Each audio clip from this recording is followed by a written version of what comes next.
Hello, everyone. It's me, Michael, and the new What If episode came out. This is Marvel What If, episode 7. What if Thor was an only child? And this discusses well, what if Thor was an only child? This is kind of one of those filler episodes, and sorry about the obnoxious motorcycle you may hear in the background. You probably didn't hear, but whatever, I'm just rambling. First thoughts, I like this episode. Second of all, spoilers. And without further ado, let's get into this. Okay, so, with Loki not here, he does appear in the episode, but he's a frost giant. They still call each other brother from another mother and stuff like that, and they still feel that they're brothers, just not by blood, which was cool to see. But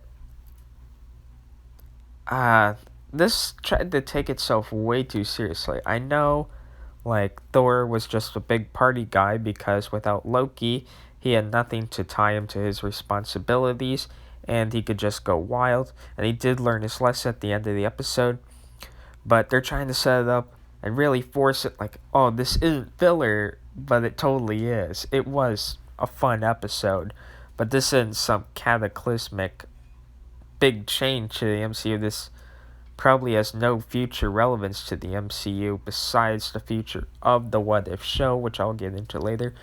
But really, big problem was just it tried to take itself way too seriously. It was just, what if Thor was a party animal? Also, we got Jane Foster here.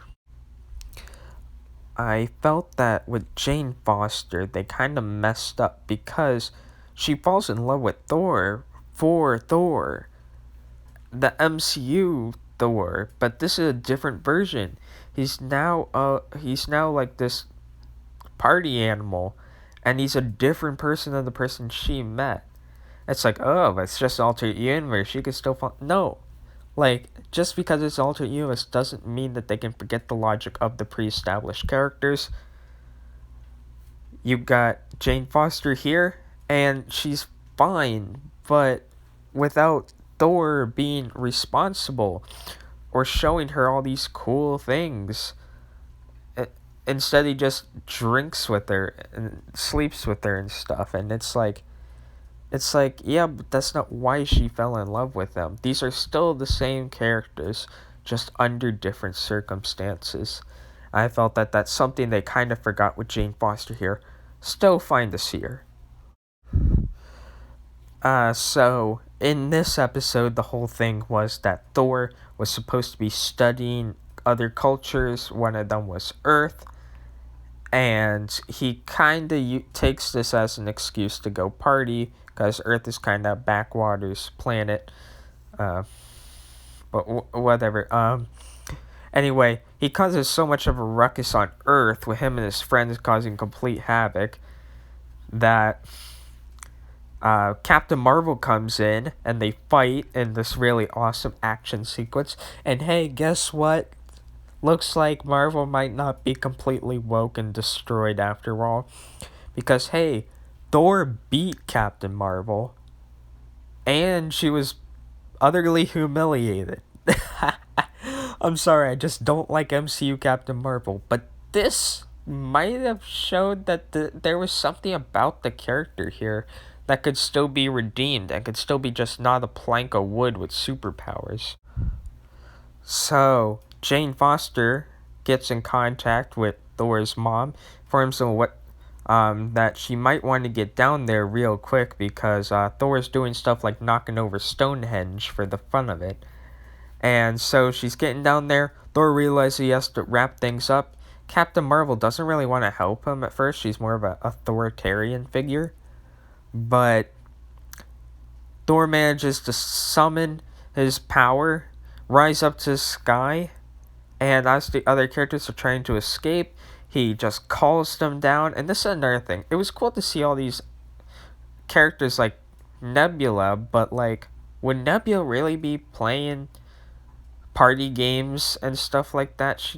would she be going along with that? I felt that they were just dropping in characters for the sake of it. That was another knock against the episode.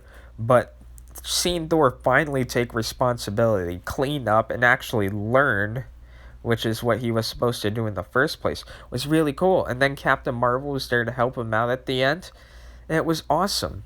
I thought it got rounded up really nicely. Really quickly, Loki was here. He's a big, tall frost giant now. And I wanted to see more of this. Once again, these episodes suffer from being constrained to just over 30 minutes.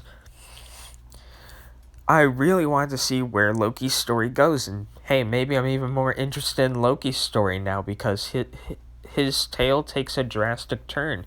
He's a frost giant, he's raised by them, a culture that we haven't seen much of, and like, it's cool to see them humanized.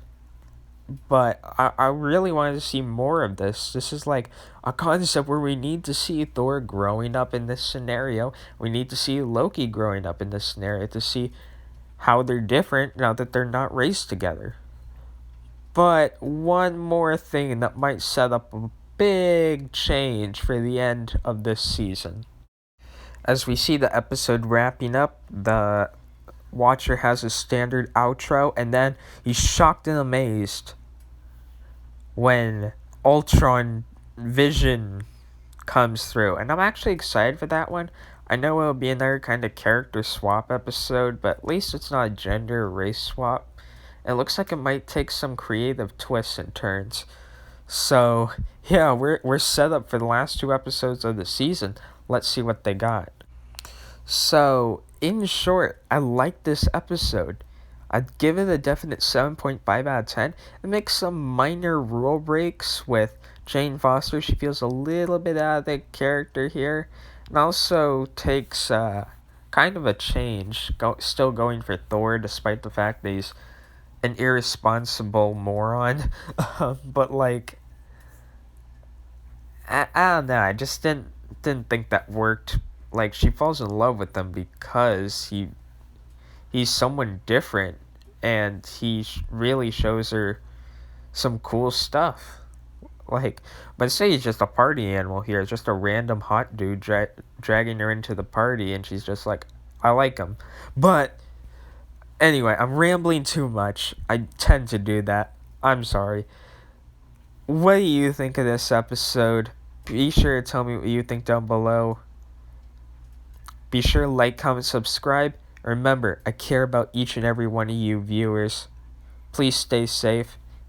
And you're also going to do well. I care about you all so much. I'll see you guys later. Bye.